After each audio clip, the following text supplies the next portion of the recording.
नमस्कार दोस्तों, स्वागत है आपका हमारे YouTube चैनल सनातन संसार में।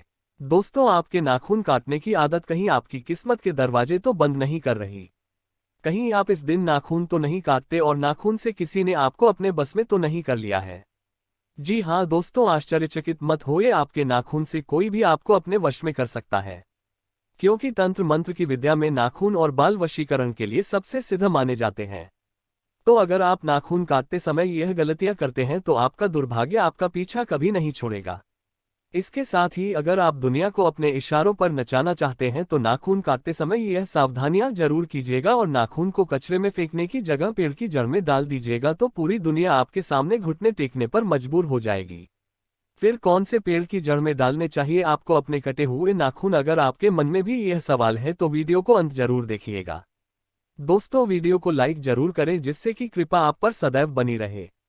चलिए वीडियो में आगे बढ़ते हैं। दोस्तों, जब भी तंत्र शास्त्र की बात आती है तो वशीकरण इसका एक मुख्य भाग होता है और किसी भी इंसान को वश में करने के लिए उसके बाल और उसके नाखून मुख्य भूमिका निभाते हैं। इसी के साथ अगर आप सनातन धर्म की तरफ देखेंगे तो आपके बाल और नाखून काटने के लिए भी कई मान्यताएं बताई गई हैं। कई लोगों की आदत होती है कि वह हमेशा अपनी छुट्टी वाले दिन ही नाखून काटने की सोचते हैं और नाखून काटने के बाद हम उन्हें कचरे में फेंक देते हैं। हमने अक्सर अपने घर के बड़े बुजुर्गों से यह कहते हुए सुना तो है कि इस दिन नाखून नहीं काटने चाहिए वरना तुम्हें समस्याओं का सामना करना पड़ेगा। लेकिन आज की आधुनिकता में इन विचारधाराओं को हम जरूरी नहीं समझते हैं। वहीं अगर हम अपने स्वास्थ्य की दृष्टि से देखें तो शरीर की सफाई में नाखूनों की सफाई रखना बेहद जरूरी हो जाता है। क्योंकि हम भारतीय परंपरा से जुड़े हुए हैं, इसीलिए हम और कांटे की बजाय हाथ से खाना खाते हैं। इसलिए अपने नाखूनों को साफ रखना हमें बचपन से ही सिखाया जाता है ताकि हमारे नाखूनों में लगी हुई गंदगी हमारे पेट में ना जाए और हम बीमार ना पड़े। लेकिन अक्सर होता क्या है कि हम नाखून किस दिन काटे, इस बारे में हम अक्सर दुविधा में रहते हैं। तो सबसे पहले यह जान लेते हैं कि किस दिन नाखून काटने से क्या फल मिलता है।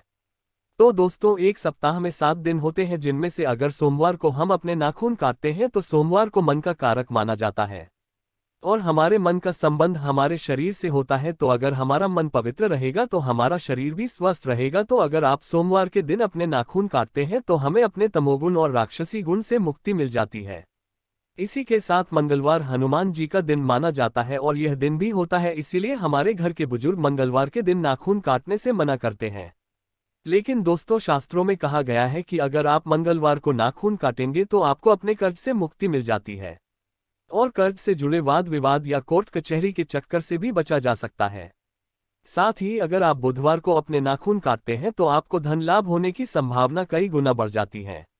इसके अलावा अगर आप नौकरी पेशा व्यक्ति हैं तो आपकी वजह से आपको लाभ होने लगता है और आपकी नौकरी में तरक्की होने लगती है। इसके बाद गुरुवार को अगर हम नाखून काटते हैं, आध्यात्मिक कहे जाते हैं, अगर आप परिवार को नाखून काटते हैं तो आपको आध्यात्म की प्राप्ति होती है और आप आते हैं। साथ ही शुक्रवार को आपके जीवन में प्रेम और का अनोखा संगम देखने को मिलता है। अगर आपके करीबी दोस्त या रिश्तेदार आपसे दूर रहते हैं तो अगर आप शुक्रवार को नाखून काटते हैं तो इससे उनकी मिलने की संभावनाएं भी बढ़ जाती है। शनिवार को समर्पित किया जाता है। इस दिन बड़े बुजुर्गों नाखून काटने के लिए सख्त मना करते हैं और यह भी है कि अगर आप शनिवार को नाखून काटते हैं तो आपका दिमाग कमजोर हो सकता है, आपको मानसिक परेशानियां आ सकती हैं और शनि की वक्र दृष्टि का सामना भी करना पड़ सकता है। इसके बाद रविवार को आप सभी लोग नाखून काटना पसंद करते हैं क्योंकि इस दिन की छुट्टियां होती हैं। लेकिन रविवार को नाखून काटने से बचना चाहिए क्योंकि अगर आप रविवार को नाखून काटते हैं, आपके जीवन में बाधाएं उत्पन्न होने लगती हैं और आपके काम बिगड़ने लगते हैं, साथ ही आपका समय बर्बाद होने लगता है। तो दोस्तों, यह तो सच में आपको बताया गया कि आपको कब नाखून काटने चाहिए और कब नहीं। इसके साथ यह भी सुनिए कि अगर आप नाखून काटने के बाद उन्हें यहाँ वहाँ ऐसे ही कहीं भी फेंक देते हैं या फिर कचरे में फेंक देते हैं तो इससे आपको क्या प्रभाव देखने को मिलते हैं। तो दोस्तों, कचरे में गंदगी कूड़ा करकट में नाखून काटकर डालने से नकारात्मक ऊर्जा रहती है और अगर आप अपने नाखूनों को कचरे में फेंकते हैं तो आपके जीवन में भी वही सब होने लगता है क्योंकि आपके नाखून आपके शरीर से जुड़े होते हैं और अगर यह किसी तांत्रिक के हाथ लग जाते हैं तो आपको तंत्र विद्या के प्रकोप का सामना करना पड़ सकता है। तो इसलिए गलती से भी अपने नाखूनों को यहाँ वहाँ फेंकने की गलती बिल्कुल ना करें। शास्त्रों में कहा गया है कि जो भी औरतें अपने नाखून काटने के बाद उन्हें कूड़ेदान में या फिर कचरे में फेंक देती है या ऐसे ही बिखरे पड़े रहने देती हैं तो इससे उनके जीवन में भी वैसे ही समस्याएं देखने को मिलती है। जैसे कोई भी उपयोगी वस्तु नहीं होती, गंदगी बदबू रहती है, उसी तरह उनकी जिंदगी में भी सब कुछ खराब होने लगता है। और इस पर तो वैसे भी तंत्र विद्या का प्रभाव बहुत जल्दी देखने को मिलता है। इसीलिए हमेशा हमारे घर के बड़े बुजुर्ग स्त्रियों को उनके नाखून और बाल को सावधानी से फेंकने की सलाह देते हैं। शास्त्रों में कहा गया है कि नाखूनों को काटने के बाद आपको हमेशा उन्हें या तो जला देना चाहिए या फिर किसी पेड़ की जड़ में डाल देना चाहिए। आप शुक्रवार के दिन अपने नाखून काटने और शनिवार के दिन उन्हें कपूर और लौंग के साथ पूरा जला दीजिए, और जब उनकी राख बन जाए तो इन्हें आप अपने घर में किसी भी पेड़ में डाल सकते हैं। ऐसा करने से आपको अपने जीवन की बाधाओं से मुक्ति तो मिलेगी ही, साथ ही किसी भी नकारात्मक ऊर्जा का सामना भी नहीं करना पड़ेगा। इसके अलावा नाखूनों को बरगद के पेड़ की जड़ में डालने की सलाह दी है।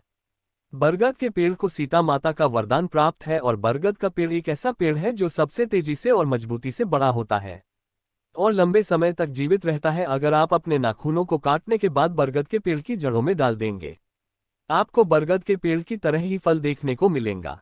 धन लगातार बढ़ता रहेगा, आपकी सफलता मजबूती से आपके साथ चलेगी और आपके जीवन में कोई भी परेशानी ज्यादा दिनों तक नहीं रुकेगी और आपको ज्यादा नुकसान नहीं पहुंचेगा। सूर्यास्त से पहले नाखून काट देने चाहिए। सूरज ढलने के बाद बरगद के पेड़ की जड़ में दबा सकते हैं और अपने जीवन में सकारात्मक प्रभाव देख सकते हैं। अगर आपको तुलसी या फिर अपने घर के किसी भी पौधे की जड़ में डालते हैं तो यह भी आपको सकारात्मक प्रभाव देंगे।